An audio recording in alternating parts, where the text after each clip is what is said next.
He's been amazing, actually. We never would have got this warehouse without him. He knew how to handle the other agent and how much to wait. We totally trusted him to do whatever had to be done. I'm an artist, I'm a printmaker. I had a thriving practice in San Francisco for 20 years. We decided that we would come to Sydney and set up a print residency with one of the biggest presses in Australia. After looking for 4 or 5 months, we knew that we were not going to find this place on our own. The reason that we approached Dan was that we were looking for a buyer's agent who could help us understand the Sydney property market and find, the kind of property that we wanted. A warehouse, kind of industrial type building that we could both live and work in.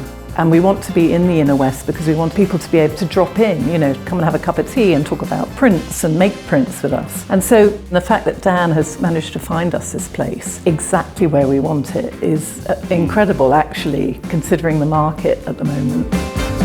Dan was incredibly patient with us because he showed us a lot of properties. When Dan found this property that we eventually purchased, even though the building was in quite a poor state, we could really see the potential of the building almost immediately. Dan introduced us to a number of people like accountants, lawyers and builders, which we couldn't have done on our own. We didn't know anybody.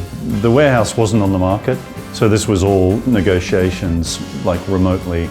We totally trusted him to do whatever had to be done because we are clueless about that. So, we just kind of left it to him.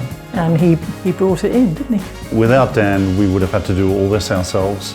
And there's no chance that we would have found this particular building because it never went on the market. No. Even if we had, I don't think we would have known how to successfully purchase it for the price that we did. Without any one of those people that Dan put us in contact with, we wouldn't have been able to do this. So, yeah. Dan worked really, really hard for us.